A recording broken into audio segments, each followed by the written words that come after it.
പ്രിയങ്കരിയായ അധ്യക്ഷ അഡ്വക്കേറ്റ് ഷാനിമോൾ ഉസ്മാൻ, വിശ്വാസ സംരക്ഷണ യാത്രയുടെ ഇന്നത്തെ സമാപന സമ്മേളനം ഉദ്ഘാടനം ചെയ്ത ഓൾ ഇന്ത്യ കോൺഗ്രസ് കമ്മിറ്റിയുടെ ജനറൽ സെക്രട്ടറി, നമ്മുടെ സംസ്ഥാനത്തിൻ്റെ ചുമതലയുള്ള ഏറെ ബഹുമാന്യായ ശ്രീമതി ദീപാദാസ് മുൻഷി, ഈ വിശ്വാസ സംരക്ഷണ യാത്രയിൽ സുദീർഘമായ പ്രസംഗങ്ങൾ നടത്തിയ ജില്ലാ കോൺഗ്രസ് കമ്മിറ്റി അധ്യക്ഷൻ അഡ്വക്കേറ്റ് ബാബു പ്രസാദ്, KPCCയുടെ സംഘടനാ ചുമതലയുള്ള ജനറൽ സെക്രട്ടറി അഡ്വക്കേറ്റ് ലിജു, ഈ ജാഥയുടെ കോർഡിനേറ്റർ അഡ്വക്കേറ്റ് KP ശ്രീകുമാർ, പ്രിയങ്കരനായ KPCC ജനറൽ സെക്രട്ടറി പ്രിയപ്പെട്ട ശ്രീ A ഷുക്കൂർ, KPCCയുടെ പ്രിയങ്കരനായ general secretary Shri MJ job, വേദിയിൽ മുൻനിരയിലിരിക്കുന്ന ശ്രീ രാജേന്ദ്ര പ്രസാദ്, ശ്രീ ശരത്ത്, അതോടൊപ്പം തന്നെ നമ്മുടെ UDFൻ്റെ ജില്ലാ ചെയർമാൻ പ്രിയപ്പെട്ട ഷാജി മോഹൻ, ശിവമേഷ്, ഈ ചടങ്ങിന് സ്വാഗതം യൂത്ത് കോൺഗ്രസ് ജില്ലാ പ്രസിഡന്റ് ശ്രീ പ്രവീൺ, യൂത്ത് കോൺഗ്രസ് സംസ്ഥാന വൈസ് പ്രസിഡന്റ് ബഹുമാന്യ പ്രിയങ്കനായ ശ്രീ അനൂപ് താജ്, ഈ യോഗത്തിന്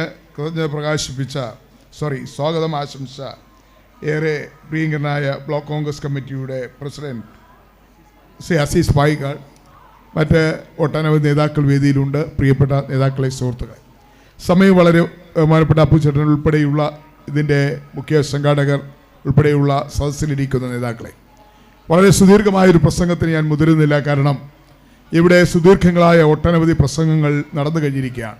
ഞങ്ങൾ തൃപ്പൂണിത്തുറയിൽ നിന്ന് എറണാകുളം ജില്ലയുടെ പര്യടന പരിപാടി പൂർത്തിയാക്കി 6-6:30 മണിക്ക് തന്നെ ഇവിടെ എത്തിച്ചേരണമെന്ന് ആഗ്രഹിച്ചാണെങ്കിലും അവിടുത്തെ മീറ്റിംഗ് കുറച്ച് താമസിച്ചു. മാത്രമല്ല, വല്ലാത്ത ഗതാഗതക്കുരുക്കുണ്ടായി.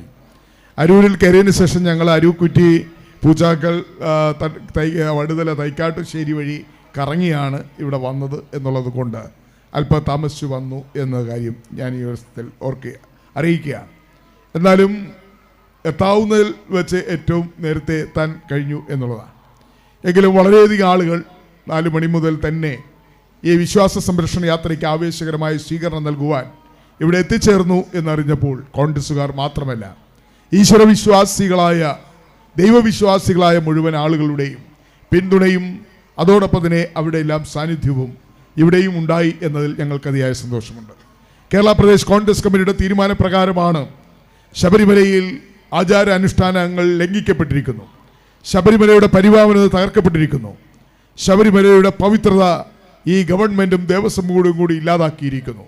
അതുകൊണ്ട് എക്കാലത്ത് വിശ്വാസികളോടൊപ്പം നിന്നിട്ടുള്ള കോൺഗ്രസ് പാർട്ടി ശബരിമലയിൽ കഴിഞ്ഞ പ്രാവശ്യം 1-ാം പിണറായി സർക്കാരിൻ്റെ കാലത്ത് യുവതീ പ്രവേശനം നടത്തി ശബരിമലയുടെ പവിത്രത തകർക്കാൻ ശ്രമിച്ചപ്പോൾ, അവിടെ ആചാര അനുഷ്ഠാനങ്ങളിൽ കടന്നുകയറ്റം നടത്തി അട്ടിമറിക്കാൻ ശ്രമിച്ചപ്പോൾ അന്നും വിശ്വാസികൾക്കൊപ്പം നിന്ന് കേരളത്തിലുടനീളം ജാഥകൾ നടത്തി. കേരളത്തിലുടനീളം കാൽനട ജാഥകൾ, പദയാത്രകൾ ഉൾപ്പെടെ വാഹന ജാഥകൾ ഉൾപ്പെടുത്തി നമ്മൾ വിശ്വാസ സംരക്ഷണ റാലികൾ നടത്തിക്കൊണ്ട് ഗവൺമെന്റിനെതിരായി അതിശക്തമായ വിശ്വാസികളുടെ മുന്നേറ്റം സംഘടിപ്പിച്ച പാർട്ടിയാണ് കോൺഗ്രസ് പാർട്ടി. അന്ന് നമ്മുടെ പ്രതിഷേധത്തെ തുടർന്ന് കേരളത്തിലെമ്പാടും വിവിധ ഹൈന്ദവ സംഘടനകൾ, നായർ സർവീസ് സൊസൈറ്റി ഉൾപ്പെടെയുള്ള ഹൈന്ദവ സംഘടനകൾ നാമജപ ഘോഷയാത്ര നടത്തിയപ്പോൾ നമ്മൾ വിശ്വാസ സംരക്ഷണ യാത്രകൾ, മാർച്ചുകൾ ഒക്കെ നടത്തി നമ്മൾ ആ വിശ്വാസികൾക്കൊപ്പം നിന്നു. നിങ്ങൾക്കറിയാം, നമ്മൾ ആലപ്പുഴയിൽ നിന്ന് കാൽനടയായി നമ്മൾ ചെങ്ങന്നൂരിൽ വഴി, പന്തളം വഴി പത്തനംതിട്ടയ്ക്ക് പോയ 3 ദിവസക്കാലം നമ്മൾ ആ യാത്ര നടത്തി. ഞാൻ ഷാനിമോള് എറണാകുളം, തൃശ്ശൂരും അതോടൊപ്പം തന്നെ പാലക്കാട് ഉൾപ്പെടെയുള്ള ജില്ലകളിൽ വാഹന പ്രചരണ.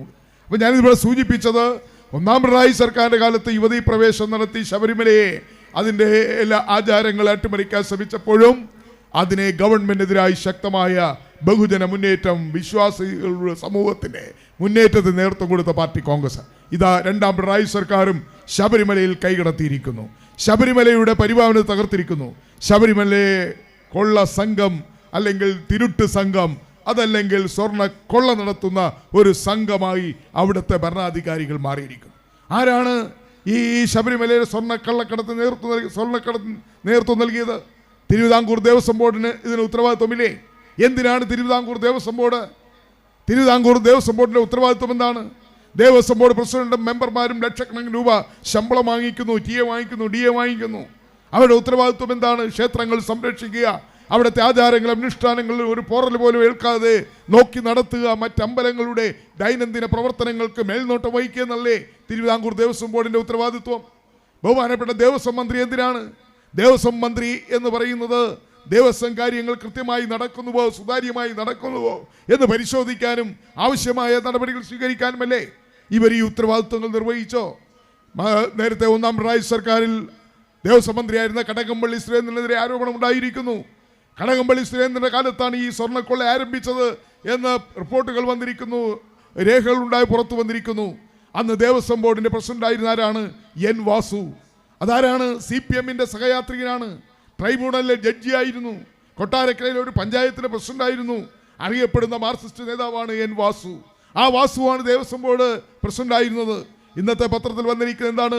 വാസുവിൻ്റെ നിർദ്ദേശപ്രകാരമാണ് ഈ സ്വർണ്ണപ്പാളി അവിടെ കൊണ്ടുപോയിട്ട് ചെമ്പുവാളിയാക്കി കൊണ്ടുവന്നത് എന്ന് പറഞ്ഞിരിക്കുന്നു. ഇന്നത്തെ പത്രത്തിലെ പ്രധാനപ്പെട്ട വാർത്തയാണ്. അത് കഴിഞ്ഞ് ദേവസ്വം ബോർഡ് പ്രസിഡന്റായി വന്ന N. പത്മകുമാറാണ്. CPM-ന്റെ കോന്നി MLA ആയിരുന്നു. അദ്ദേഹം CPI-യുടെ പത്തനംതിട്ട ജില്ലാ സെക്രട്ടേറിയറ്റ് അംഗമായിരുന്നു. ആ ദേവസ്വം ബോർഡ് പ്രസിഡന്റിന്റെ ഭാഗത്തുണ്ടായ വീഴ്ചകളെക്കുറിച്ച് ഒന്നൊന്നായി പുറത്തു വന്നുകൊണ്ടിരിക്കുന്നു. അദ്ദേഹത്തിൻ്റെ മകൻ ദേവസ്വം ബോർഡ് പ്രസിഡന്റായിരുന്ന പത്മകുമാറിൻ്റെ മകനാണ് അയ്യപ്പൻ്റെ ദണ്ടിൻ്റെ അതിനെ റിപ്പയർ നടത്താൻ ഏൽപ്പിച്ചതെന്ന് വന്നിരിക്കുന്നു. അതോടെ ഇപ്പോഴത്തെ ദേവസ്വം ബോർഡ് പ്രസിഡന്റിനെതിരായി, ദേവസ്വം കമ്മിറ്റിക്കെതിരായി ആരോപണങ്ങൾ വന്നിരിക്കുന്നു. അപ്പോൾ ശബരിമല വിഴുങ്ങിയിരിക്കുന്ന ആരാണ്? ശബരിമലയെ കൊള്ള നടത്തിയിരിക്കുന്ന ആരാണ്? ശബരിമല തകർക്കപ്പെടുന്നത് ആരുടെ കാലത്താണ് എന്ന് നമ്മൾ നോക്കുമ്പോൾ UDF അധികാരത്തിൽ, ഉമ്മൻചാണ്ടി അധികാരത്തിരുന്നപ്പോഴോ, അല്ലെങ്കിൽ K. കരുണാകരൻ കേരളത്തിൽ ഭരിച്ചിരുന്നപ്പോഴോ, ആന്റണി ഭരിച്ചിരുന്നപ്പോഴോ ശബരിമലയിൽ ആചാര ലംഘനം ഉണ്ടായിട്ടില്ല. ശബരിമലയിൽ യുവതികളെ പ്രവേശിപ്പിക്കാനുള്ള തീരുമാനമെടുത്ത് ശബരിമലയെ സംഘർഷഭൂമിയാക്കിയില്ല. മറിച്ച് ശബരിമലയുടെ സമഗ്രമായ വികസനത്തിന് വേണ്ടി നിരവധിയായ കാര്യങ്ങൾ ചെയ്ത ഗവൺമെന്റുകളാണ് നമ്മുടെ ഗവൺമെന്റുകൾ. എന്നാൽ ഇവിടെ ഇടതുപക്ഷ ജനാധിപത്യ മുന്നണി ഗവൺമെന്റ് എപ്പോഴൊക്കെ അധികാരത്തിൽ വന്നിട്ടുണ്ടോ ശബരിമലയെ തകർക്കുവാൻ വേണ്ടി നടപടികൾ സ്വീകരിച്ചു. ഇതാ ഇപ്പോൾ എന്താണ് ആഗോള അയ്യപ്പ സംഗമത്തെക്കുറിച്ച് പറഞ്ഞു. 9 വർഷക്കാലം കേരളം ഭരിച്ചിട്ടും ശബരിമലയിൽ അടിസ്ഥാന സൗകര്യ വികസനത്തിന് വേണ്ടി ഒരു നിമിഷം പോലും ചിന്തിക്കാത്തവർ തെരഞ്ഞെടുപ്പ് അടുത്ത് വന്നപ്പോൾ ശബരിമലയുടെ വികസനത്തിന് വേണ്ടി ആഗോള അയ്യപ്പ സംഗമം നടത്തി. 8 കോടി രൂപ അതിനു വേണ്ടി ചെലവാക്കി. 3 കോടി രൂപ ദേവസ്വം ഫണ്ടിൽ നിന്ന് അവർ എടുത്ത് ചെലവാക്കിയിരിക്കുന്നു. ഹൈക്കോടതിയിൽ പറഞ്ഞു, ഞങ്ങൾ ഒരു പൈസയും ആഗോള അയ്യപ്പ സംഘത്തിന് വേണ്ടി ദേവസ്വം ഫണ്ടിൽ നിന്ന് എടുക്കില്ലെന്ന് പറഞ്ഞിട്ട് അതിനെ ലംഘിച്ചുകൊണ്ടാണ് ആഗോള അയ്യപ്പ സംഘം നടത്തിയത്. ആഗോള അയ്യപ്പ സംഗമം നടത്തിയിട്ട് എന്ത് നേട്ടമാണ് ഉണ്ടായിട്ടുള്ളത്? ഉമ്മൻചാണ്ടി ഗവൺമെന്റ് കാലത്ത് 300 ഏക്കറാണ് മൻമോഹൻ സിംഗ് ഗവൺമെന്റ് ശബരിമലയുടെ വികസനത്തിന് വേണ്ടി വനഭൂമി വിട്ടുകൊടുത്തത്. ആ 300 ഏക്കറിൽ എന്തെങ്കിലും വികസന പ്രവർത്തനം നടത്താൻ ഇവർ കഴിഞ്ഞിട്ടുണ്ടോ? കഴിഞ്ഞില്ല എന്ന് മാത്രമല്ല, ശബരിമലയിൽ എത്തിച്ചേരുന്ന കോടാനുകോടി ഭക്തജനങ്ങൾക്ക് അടിസ്ഥാന സൗകര്യം ഒരുക്കുന്നതിന് യാതൊരു നടപടിയും സ്വീകരിക്കാത്ത പിണറായി വിജയന്റെ ഗവൺമെന്റ് ആഗോള അയ്യപ്പ സംഗമം നടത്തി ഞങ്ങൾ ശബരിമലയെ ലോകത്ത് എല്ലാം അതിൻ്റെ പ്രശസ്തി എത്തിച്ചുകൊണ്ട് ശബരിമല ഉയർത്തിക്കൊണ്ടുവരാൻ ആഗ്രഹിക്കും. യഥാർത്ഥത്തിൽ തെരഞ്ഞെടുപ്പിനെ മുന്നിൽ കണ്ടുകൊണ്ടും അതിൻ്റെ പേരിൽ കുറേ പണം സ്പോൺസർമാരെ കണ്ടെത്തുവാനും അതിൽ നിന്ന് കമ്മീഷൻ പറ്റുവാനും വേണ്ടി മാത്രമാണ് ശബരിമലയെ ഉപയോഗിച്ചതെന്ന് നമുക്കെല്ലാവർക്കും അറിയാം. ശബരിമലയോട് എന്തെങ്കിലും ആത്മാർത്ഥത ഉണ്ടെങ്കിൽ ആഗോള അയ്യപ്പ സംഗമം നടത്താൻ എത്രയോ അവസരങ്ങളുണ്ടായിരുന്നു. അപ്പോൾ ഇടതുപക്ഷ ജനാധിപത്യം എന്ന് ഞാൻ പറഞ്ഞു വരുന്നത് അവരുടെ എല്ലാ നടപടികളും വിശ്വാസി സമൂഹത്തിനെതിരാണ്.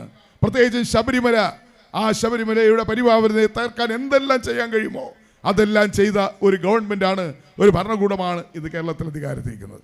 അതുകൊണ്ട് തന്നെ കോൺഗ്രസ് പാർട്ടിയെ സംബന്ധിച്ചിടത്തോളം പറഞ്ഞതുപോലെ വിശ്വാസികൾക്കൊപ്പം എക്കാലവും നിന്നിട്ടുള്ള ആചാരങ്ങളും അനുഷ്ഠാനങ്ങളും സംരക്ഷിക്കാൻ ഏതറ്റം വരെയും പോകാൻ യാതൊരു മടിയുമില്ലാത്ത രാഷ്ട്രീയ പ്രസ്ഥാനമാണ് ഇന്ത്യൻ നാഷണൽ കോൺഗ്രസ്. അതുകൊണ്ടാണ് നമ്മൾ ഈ ഗവൺമെൻറ്റിൻ്റെ ഘട്ടത്തിൽ ഈ ശബരിമലയിലെ സ്വർണ്ണക്കടത്തുമായി ബന്ധപ്പെട്ട വിഷയം ഇന്ന് കേരളത്തിൻ്റെ പൊതുസമൂഹത്തിൽ മാത്രമല്ല ലോകത്താകമാനം ചർച്ച ചെയ്യപ്പെടുന്ന ഒരു വിഷയമാണ്. ഈ വിഷയത്തിൽ കോൺഗ്രസ് പാർട്ടി നമ്മുടെ നിലപാടുകൾ വിശദീകരിക്കുവാനും നമ്മൾ വിശ്വാസികൾക്കൊപ്പമാണ് എന്ന് വിശ്വാസികളോട് പിന്തുണ അറിയിക്കാൻ വേണ്ടിയാണ് നമ്മൾ ഈ ജാഥ നടത്തുന്നത്, വിശ്വാസ സംരക്ഷണ യാത്ര നടത്തിയത്. നമുക്കറിയാം, നമ്മൾ ഈ വിശ്വാസ സംരക്ഷണ യാത്രയിൽ ആവശ്യപ്പെടുന്നത് എന്താണ്?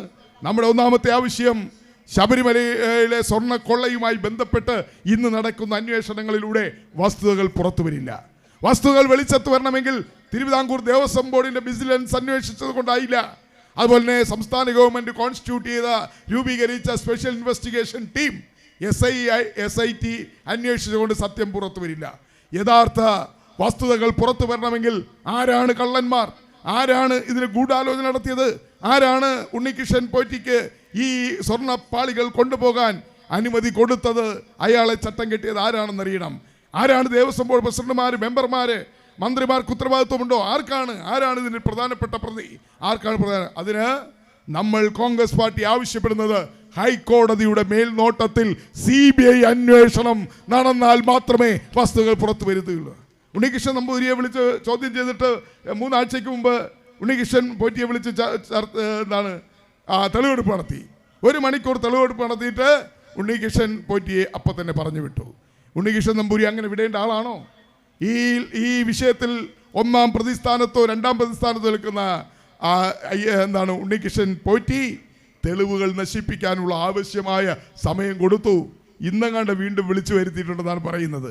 ഇന്ന് വിളിച്ചു വരുത്തിയെങ്കിൽ നാളെ ഉണ്ണികൃഷ്ണൻ പോറ്റി ഇറങ്ങിപ്പോരും എന്നുള്ള കാര്യത്തിൽ യാതൊരു സംശയമില്ല. ഉണ്ണികൃഷ്ണൻ പോറ്റിയെ നുണപരിശോധനയ്ക്ക് വിധേയമാക്കണം. ഉണ്ണികൃഷ്ണൻ പോറ്റി പറഞ്ഞു, എനിക്ക് പറയാനുള്ളത് ഞാൻ അവിടെ പറഞ്ഞിട്ടുണ്ടെന്ന് പറഞ്ഞ് വളരെ കൂളായിട്ട് ഇറങ്ങി വരുന്ന കാഴ്ചയാണ് നമ്മൾ കണ്ടത്. നാളെ ഈ ഉണ്ണികൃഷ്ണൻ പോറ്റി ഇറങ്ങി വരും എന്നുള്ള കാര്യത്തിൽ യാതൊരു സംശയമില്ല. ഉണ്ണികൃഷ്ണൻ പോറ്റി ഈ സ്വർണ്ണ കൊള്ളയിൽ ഒരു പരലാണെങ്കിൽ തിമിംഗലങ്ങളുണ്ട്. ആ തിമിംഗലങ്ങൾ ആരാണ് എന്ന് കണ്ടെത്തണം. അതിന് ഉണ്ണികൃഷ്ണൻ പോറ്റിയെ ബലിയാടാക്കിയിട്ട്, അല്ലെങ്കിൽ ഒരു മുരാരി ബാബുവിനെ ബലിയാടാക്കിയിട്ട്, അതല്ലെങ്കിൽ ഏതെങ്കിലും ദേവസ്വം ബോർഡ് ഉദ്യോഗസ്ഥന്മാരെ ബലിയാടാക്കിക്കൊണ്ട് ദേവസ്വം മന്ത്രിക്കും ദേവസ്വം ബോർഡ് പ്രസിഡന്റുമാർക്കും മെമ്പർമാർക്കും ഇതിൽ നിന്ന് കൈ കഴുകാനാവില്ല. അതുകൊണ്ട് നമ്മൾ പറയുന്നു, അന്വേഷണം ഗൗരവത്തിൽ നടക്കണം. കേന്ദ്ര ഏജൻസി അന്വേഷണം നടത്തണം. ബഹുമാനപ്പെട്ട ഹൈക്കോടതിയുടെ മേൽനോട്ടത്തിൽ അന്വേഷണം നടത്തണം. ഉണ്ണികൃഷ്ണൻ പോറ്റിയെ വിശദമായി ചോദ്യം ചെയ്യണം. ഇന്നത്തെ ഡിജിറ്റൽ തെളിവുകൾ വെച്ചുകൊണ്ട് ഉണ്ണികൃഷ്ണൻ പോറ്റിയെ നമ്മൾ ചോദ്യം ചെയ്യണം. ഇതിൻ്റെ എല്ലാ കാര്യങ്ങളും, ആരാണ് ഈ സ്വർണ്ണപ്പാളിയെ ചെമ്പുപാളിയാക്കിയത്, ഇതെന്തിനാണ് ചെന്നൈയിൽ കൊണ്ടുപോയത്, ചെന്നൈയിൽ കൊണ്ടുപോയപ്പോൾ എത്ര ദിവസം എടുത്തു, എവിടെയൊക്കെ ഏതൊക്കെ വീടുകളിൽ കൊണ്ടുവച്ച് പൂജിച്ച് അതിൽ നിന്ന് പൈസ വാങ്ങിച്ചു, അതുപോലെ ബാംഗ്ലൂരിൽ കൊണ്ടുപോയ എന്തിനാണ്, അവിടെ ഒരു കലേഷ് എന്ന് പറയുന്ന ഒരാളെ കുറിച്ച് ഇപ്പോൾ വാർത്തകൾ പുറത്തു വരുന്നു, ഹൈദരാബാദിൽ പോയെന്ന് പറയുന്നു. ഇതാര് പറഞ്ഞിട്ടാണ്? നമുക്കറിയാം ദേവസ്വം മാനുവലിൽ പറഞ്ഞിരിക്കുന്നത് എന്താണ്? ശബരിമലയിലെ ഒരു സാധനവും പുറത്തു കൊണ്ടുപോകാൻ പാടില്ല. അങ്ങനെ പോകണമെങ്കിൽ ബഹുമാനപ്പെട്ട ഹൈക്കോടതിയുടെ അനുമതിയില്ലാതെ ശബരിമലയിലെ ഒരു സാധനം പുറത്തു കൊണ്ടുപോകാൻ പാടില്ല. സ്വർണ്ണപ്പാളികൾ കൊണ്ടുപോകാൻ പാടില്ല, സ്വർണ്ണ കട്ടള കൊണ്ടുപോകാൻ പാടില്ല, അതുപോലെ വാതിൽ കൊണ്ടുപോകാൻ പാടില്ല, പാത്രങ്ങൾ കൊണ്ടുപോകാൻ പാടില്ല, ദണ്ട് കൊണ്ടുപോകാൻ പാടില്ല. അങ്ങനെ ഏതെങ്കിലും സാധനങ്ങൾ ശബരിമല സന്നിധാനത്തു നിന്ന് പുറത്തേക്ക് പോകണമെങ്കിൽ ദേവസ്വം മാനുവൽ അനുസരിച്ച് ഹൈക്കോടതിയുടെ അനുമതി വാങ്ങിച്ചേ പോകാൻ പറ്റുകയുള്ളൂ. ഇവിടെ ഹൈക്കോടതിയുടെ അനുമതി വാങ്ങിച്ചോ? ഹൈക്കോടതിയുടെ പെർമിഷൻ കൂടിയാണ് സ്വർണ്ണപ്പാളി കൊണ്ടുപോയത്. ഹൈക്കോടതി അനുമതികളാണ് കട്ടളപ്പടി മാറ്റിയത്. ഹൈക്കോടതി അനുമതിയോടുകൂടിയാണ് അവരുടെ മേൽനോട്ടത്തിൽ. ഇതൊന്നും ഹൈക്കോടതിയുടെ അനുമതി വാങ്ങിക്കാതെയാണ്. അപ്പോൾ ഇതിൽ ദുരൂഹതയുണ്ട്. ഈ സ്വർണം കൊള്ളയടിക്കുവാൻ വേണ്ടിയുള്ള വലിയൊരു കൊള്ള സംഘം ഗൂഢാലോചന നടത്തി എന്നുള്ളതാണ്. നമ്മൾ സംസാരിക്കുന്നത് ശബരിമലയെക്കുറിച്ചാണ്. ഇവിടെ എത്ര പ്രസിദ്ധമായ നമുക്കറിയാം, തിരുപ്പതി. ഇതുപോലെ എന്തെങ്കിലും കൊള്ള അവിടെ നടക്കുന്നു. എത്രമാത്രം കിലോ സ്വർണം പൂശിയ ക്ഷേത്രമാണ് തിരുപ്പതി. അതുപോലെ പഞ്ചാബിലെ സുവർണ ക്ഷേത്രം, അവിടെ എന്തെങ്കിലും കൊള്ള നടക്കുന്നുണ്ടോ? ഒറീസയിലെ പുരി ക്ഷേത്രം, ജഗന്നാഥ ക്ഷേത്രം. എന്തുകൊണ്ട് ശബരിമലയിൽ മാത്രമേ നടക്കുന്നു? അപ്പോൾ കാലാകാലങ്ങളിൽ ഇവിടെ അധികാരത്തിൽ വന്ന ഇടതുപക്ഷ സർക്കാരുകൾ ശബരിമലയെ അവരുടെ വരുമാന സ്രോതസ്സാക്കി മാറ്റുന്നു എന്ന് മാത്രമല്ല, ശബരിമലയെ തകർക്കുവാനുള്ള പരിശ്രമം നടത്തുന്നു. ഇതിനെതിരായുള്ള പോരാട്ടമാണ്. ഇതിനെതിരായുള്ള ശക്തമായ ബഹുജന മുന്നേറ്റം, വിശ്വാസ സമൂഹത്തിൻ്റെ മുന്നേറ്റത്തിന് വേണ്ടിയാണ് കോൺഗ്രസ് പാർട്ടി 4 ജാഥകൾ, 4 ഈ വിശ്വാസ സംരക്ഷണ യാത്ര നടത്തുന്നത്. പ്രിയമുള്ളവരെ, നാളെ വൈകുന്നേരം ഈ വിശ്വാസ സംരക്ഷണ യാത്രകൾ 4 ജാഥകൾ, ഞാനും ശ്രീ പ്രതാപൻ നയിക്കുന്ന ഈ ജാഥയും, അതുപോലെ ശ്രീ കെ മുരളീധരൻ നയിക്കുന്ന മലബാർ ജാഥയും, അടൂർ പ്രകാശ് നയിച്ച തിരുവനന്തപുരം, കൊല്ലം, പത്തനംതിട്ട ജില്ലയിലെ ജാഥയും, ബെന്നി ബെഹനാൻ നേതൃത്വം നൽകുന്ന മലയോര ജാഥയും നാളെ വൈകുന്നേരം 5:30 ചെങ്ങന്നൂരിൽ 4 ജാഥകൾ എത്തിച്ചേരും. ആ 4 ജാഥകൾ എത്തിച്ചേർന്നാൽ ജാഥാ നായകന്മാരും ആയിരക്കണക്കിന് ശബരിമല വിശ്വാസികളും അയ്യപ്പ ഭക്തന്മാരും അതുപോടൊപ്പം തന്നെ കോൺഗ്രസ് പ്രവർത്തകരും ചെങ്ങന്നൂർ ടൗണിൽ വിശ്വാസ സംഗമ ഈ യാത്രയുടെ സമാപന സമ്മേളനം നടത്തും.